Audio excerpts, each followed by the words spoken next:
नमस्कार, मैं तरुण प्रताप सिंह और आप देख रहे हैं हिंदुस्तान की इलेक्शन स्पेशल सीरीज 22 का बाहुबली कौन। डालते हैं एक नजर आज की चुनावी खबरों पर। सबसे बड़ी खबर प्रधानमंत्री नरेंद्र मोदी की चुनावी जनसभा को लेकर है। प्रधानमंत्री आज उत्तर प्रदेश के बहराइच में चुनावी जनसभा करने पहुंचे। उन्होंने परिवारवाद के बहाने समाजवादी पार्टी पर जमकर हमला बोला। दूसरी खबर उत्तर प्रदेश के चौथे चरण के मतदान को लेकर है। यूपी में चौथे चरण का मतदान कल यानी 23 फरवरी को होगा। ब्रजेश पाठक, राजेश्वर सिंह, तमाम बड़े दिग्गज नेताओं की किस्मत दांव पर होगी। तीसरी खबर भी यूपी से है। यूपी में आज समाजवादी पार्टी के मुखिया अखिलेश यादव ने ताबड़तोड़ रैलियां की। उन्होंने भारतीय जनता पार्टी की सरकार को घेरा, बताया झूठा, वहीं समाजवादी पार्टी के प्रत्याशियों के लिए मांगा वोट। चौथी खबर भी उत्तर प्रदेश से ही है। उत्तर प्रदेश में आज अमित शाह, जेपी नड्डा, इसके अलावा योगी आदित्यनाथ की धुआंधार रैलियां। भारतीय जनता पार्टी के लिए जहां मांगा वोट तो वहीं विपक्षियों पर जमकर बरसे। और पांचवी खबर मणिपुर से है। मणिपुर के इंफाल में आज प्रधानमंत्री नरेंद्र मोदी की चुनावी जनसभा हुई, जहां उन्होंने भाजपा के कामकाज की तारीफ की तो वहीं कांग्रेस पर बोला हमला। राज्य की जनता से फिर मांगा 5 साल।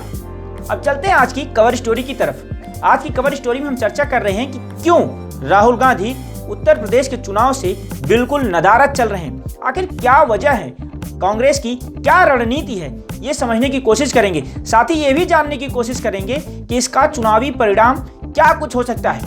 2004 में राहुल गांधी अमेठी में चुनाव लड़ने पहुंचते हैं। उसके बाद बड़े स्तर पर वो परिवर्तन करते हैं, खासकर कांग्रेस के अंदर यूपीए की सरकार बनती है और राहुल गांधी का भी कद कांग्रेस और सरकार दोनों में एक तरह से प्रत्यक्ष और अप्रत्यक्ष रूप से बढ़ता है।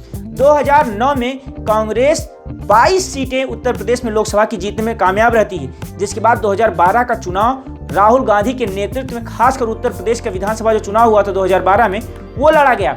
राहुल गांधी ने लगातार एक के बाद एक धुआंधार रैलियां की।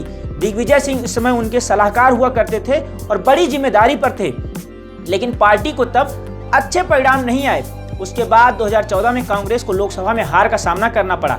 राहुल गांधी के नेतृत्व में ही 2014 का चुनाव लड़ा गया था, लेकिन पार्टी को अपेक्षित परिणाम नहीं मिला। पार्टी के लिए बड़ा झटका तब लगा जब 2017 के विधानसभा चुनाव में एक बार फिर समाजवादी पार्टी के साथ गठबंधन करने के बावजूद भी परिणाम निराशाजनक रहे। उसके पहले 2017 से पहले राहुल गांधी उत्तर प्रदेश में खाट सभा किए, लेकिन अंत में जाकर उन्हें समाजवादी पार्टी के साथ गठबंधन करना पड़ा और पार्टी पूरे 400 सीटों पर चुनाव भी नहीं लड़ पाई। फिर 2019 का लोकसभा चुनाव, जहां अमेठी में वो खुद चुनाव अपना हार जाते हैं। इसके बाद राहुल गांधी उत्तर प्रदेश से थोड़ा सा दूरी बनाना शुरू कर देते हैं। देखा जाता अमेठी में भी वो कई बार आने से बचे, या यूं कहें अमेठी में भी वो उतना सक्रिय नहीं दिखे जितना वो चुनाव जीतने से पहले दिखा करते थे। 2022 का विधानसभा चुनाव, ये सभी जानते हैं कि प्रियंका गांधी के नेतृत्व में खासकर उत्तर प्रदेश में कांग्रेस लड़ रही है। लड़की हूं लड़ सकती हूं कैंपेन के जरिए, जहां एक तरफ प्रियंका गांधी चुनावी कैंपेन को संभाल रही हैं, वहीं राहुल गांधी पूरे चुनावी कैंपेन से नदारद नजर आ रहे हैं। हालांकि वो एक दो मौके पर उत्तर प्रदेश में दिखे जरूर हैं, लेकिन उस तरह से आक्रामक प्रचार नहीं कर रहे हैं जिस तरह से राहुल गांधी पिछले कई चुनाव में उत्तर प्रदेश में खास तौर पर आक्रामक चुनाव करते हुए नजर आ रहे थे। वो जब घोषणा पत्र जारी हो रहा था लड़की हूं लड़ सकती हूं कैंपेन के लिए, तब वो प्रियंका गांधी के साथ दिखे थे। इसके अलावा रविदास जयंती पर वाराणसी में वो लंगर खाते हुए प्रियंका गांधी के साथ दिखे थे।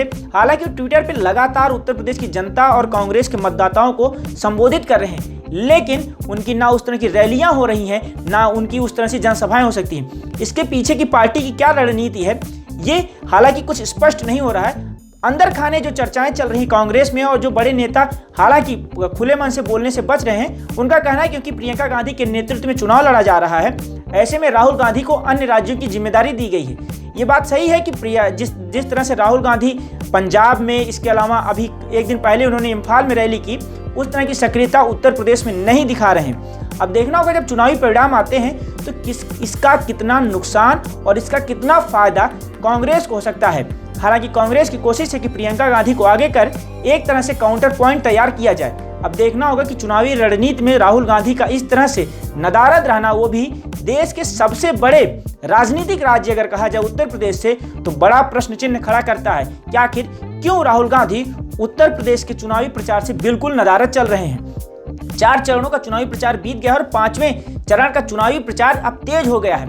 ऐसे में राहुल गांधी की चुप्पी अगर कहा जाए चुनावी जनसभाओं को लेकर तो बिल्कुल वो बनी हुई है। देखना होगा कि कांग्रेस का इसका फायदा कितना होता है। ये 10 मार्च को चुनावी परिणाम स्पष्ट कर देंगे। अब चलते हैं कल के सवाल की तरफ। कल हमने आपसे पूछा था कि उत्तर प्रदेश के मुख्यमंत्री दिनेश शर्मा क्या इस बार विधानसभा चुनाव लड़ रहे हैं, तो जवाब है नहीं।